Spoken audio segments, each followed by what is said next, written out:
Would you mind not coming to our wedding or our new home? You'll just ruin the mood. If you don't like it, we can just divorce." Susie said this with a condescending look. Kellen seemed flustered by Susie's attitude. It's just too much to treat your in-laws like that. She could at least be a bit more polite. What did we ever do to Susie? All we did was greet her with, "We hope to get along from now on." What was so wrong with that? Susie clearly has a lot of growing up to do. She needs to be set straight. My name is Clara, a 55-year-old housewife. I work and also manage the household. My husband and I have a son named Kellen. He's grown up to be a fine young man and now works at a top-tier company. After years of raising our child, I was enjoying a relaxed life with Lucien, who had retired a bit earlier than me. We sometimes reminisced about our younger days and felt the emptiness without Kellen, but it was a refreshing change. We were thoroughly enjoying our current life and were confident about the future. Then, some wonderful news came our way. Kellen had found someone he wanted to marry. She was a junior at his company and they had been dating for a few years. Our beloved son, whom we had raised with so much care, had found happiness. How could we not be overjoyed? He had already proposed and it seemed Susie had happily accepted. They wanted to formally introduce her to us. We were excited to meet the woman Kellen had chosen and even rearranged our plans and picked out nice outfits for the occasion. Surely, if Kellen chose her, she must be a wonderful person. She's probably sweet and very feminine.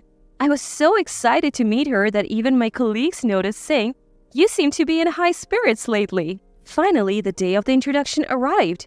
We waited in a private room at the designated restaurant when Kellen and a young, lovely woman walked in. She must be the woman he wants to marry. We began introducing ourselves. "Nice to meet you. I'm Susie. I've been dating Kellen." We introduced ourselves in return, nodding politely.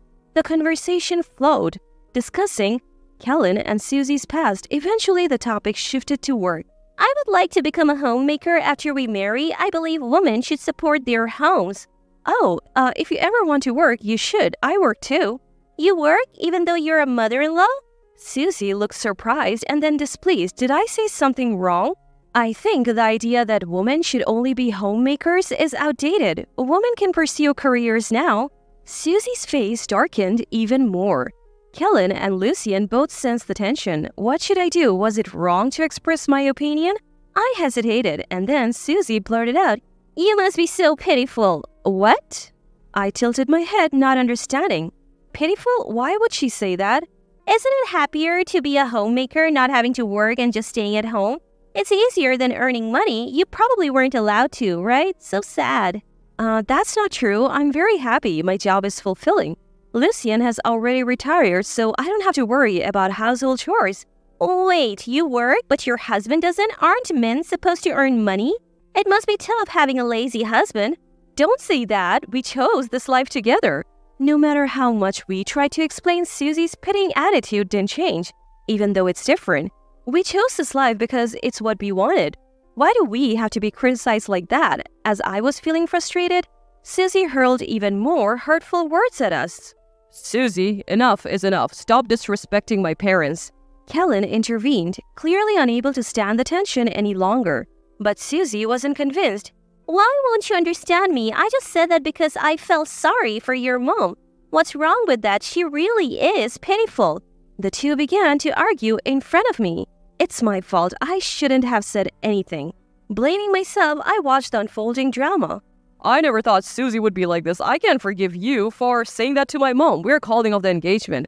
As the argument heated up, Kellen's declaration left Susie in shock. "Wait, I have already told my parents and friends about our engagement. You can't just call it off." It seemed Susie had prematurely announced their engagement to everyone she knew. She approached Kellen, her face pale. "I really love you, Kellen. I want to be with you." Watching her grovel was honestly nauseating, but this was too cruel. They had been doing well until now, and it seemed rash to end everything over a momentary disagreement. Maybe Susie could change, maybe she just lost her temper. Acting on fleeting emotion could have lasting consequences for Kellen's future.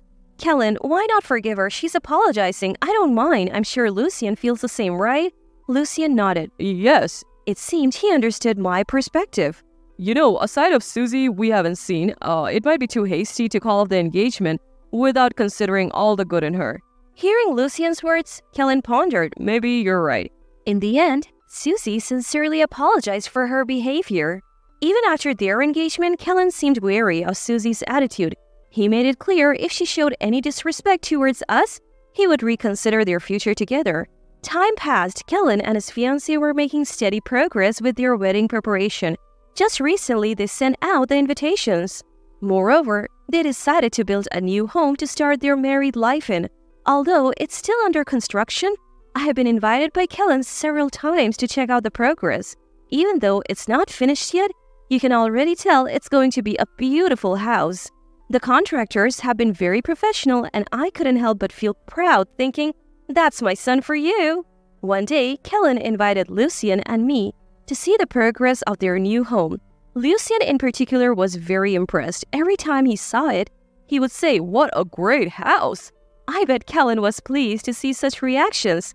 Kellen enthusiastically showed Lucian the plans, explaining, "This area will be like this." Afterwards, we decided to grab some coffee. Kellen, Susie, Lucian, and I went to a nearby cafe. While sipping our coffee and discussing the wedding and new house, Susie suddenly blurted out, "You know, mother-in-law is getting a bit too comfortable." What do you mean? I don't think I'm doing anything wrong." "And you think just because Kellen likes you, you can act this way? Isn't that just being arrogant?" "Why would you say that? Did I do something to upset you, Susie?" Confused by her accusations, I asked her why she felt this way. She sighed heavily and said, "Look, can you and father-in-law just not come to the wedding or the new house? You will just ruin the mood. If you don't like it, we can just divorce." "What?" I was taken aback by her words. Kellen, looking panicked, called out, "Susie!" But unlike before, she didn't apologize. Instead, she looked proud as if she had accomplished something. Why was she treating me this way? I thought she had changed her attitude, but it seems I was still an intruder in her eyes. Inside Susie, I remained a nuisance. But I'm not the type to just take this lying down. Susie needs to understand her place. After the cafe incident, Kellen was furious with Susie and considered breaking off the engagement, but I had a plan. I told him to go ahead with the wedding as planned, and if he wanted to break up, to do it later. "You think you can handle this? Or do you just know you can't win against me?" Susie smirked. I asked her again, "So you really don't want us at the wedding?" "Yes, I would rather never see you or father-in-law again," Susie said with a smile. I warned her, "Are you sure about this, Susie? You might regret it." "Why would I regret it? I get to have my wedding without any interruptions. I'm happy." Hearing her words, I just nodded. Kellen had told me he wanted us at the wedding, but if Susie felt this way, it might be best if we didn't attend. However, seeing Kellen's worried face, I whispered, "I have a plan," and his expression darkened. I'm not one to just sit back after being treated this way. In fact, I'm the type who needs to get even, something Kellen and Lucian know all too well. Seeing our exchange, Lucy asked, "What are you up to?" But I just brushed it off. "Nothing at all. We won't attend the wedding or visit your new home, so don't worry." I replied with a smile, and Susie said, "That's a relief," and laughed. In Susie's mind, she probably envisioned a perfect wedding day. Who would make that dream come true for her after all she's done? Does she really think everything would go smoothly without any hitches? Is she living in a fantasy world? I had to hold back my laughter as I continued with the preparations for the wedding day. A few months later, the big day arrived. As promised, we didn't attend the ceremony. While relaxing at home, my phone suddenly rang. As expected, it was Susie. "Mother-in-law, please come to the venue right now. Hurry!" Susie sounded frantic. I almost laughed, thinking I knew this would happen, but held back and asked what happened. Susie then began to explain the situation at the wedding venue. As she entered the venue excited about her big day, she greeted each guest. However, almost every guest asked, "Where's Clara?" Each time she was asked, Susie would reply, "She's busy." But every time she said that, the guests seemed disappointed, as if they were genuinely saddened by my absence.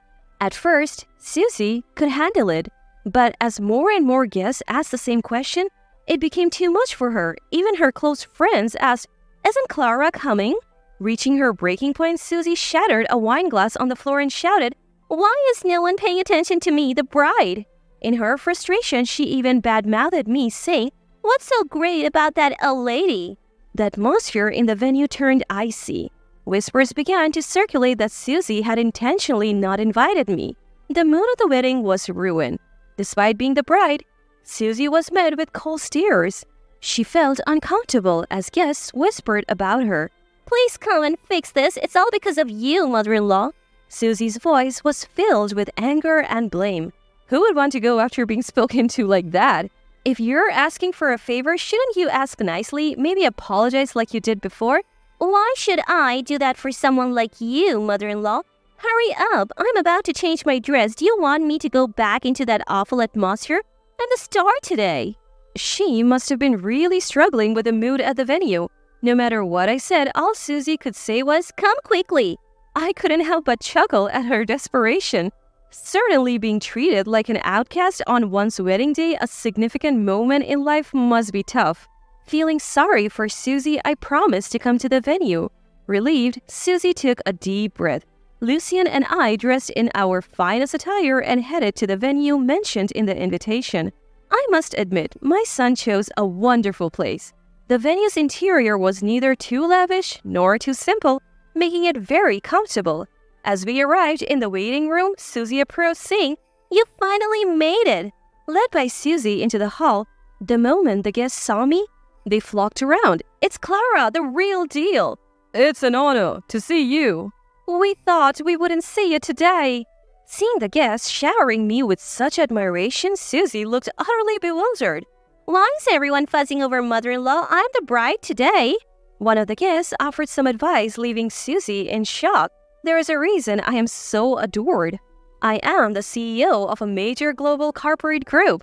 While Susie seemed unaware, I have been interviewed on TV and in magazines multiple times, making me quite famous domestically. Most guests probably attended the wedding more in hopes of seeing me than celebrating Susie's big day. Unaware of this, Susie's derogatory comments about me in front of the guests were about to backfire. "That's not fair." Discovering my unexpected trump card, Susie collapsed in disbelief. Who's the real victim here?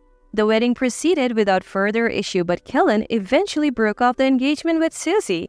Though Susie's attitude towards me changed, often calling me the best mother-in-law ever, it seemed she couldn't undo the discomfort she had caused. Susie was held responsible for the wedding expenses and the cost of the under-construction house. Rumors spread about Susie's terrible behavior towards me, leading her friends to distance themselves. Even her parents were outraged, making her home life unbearable. Meanwhile, I'm nearing retirement and have been preparing for my successor.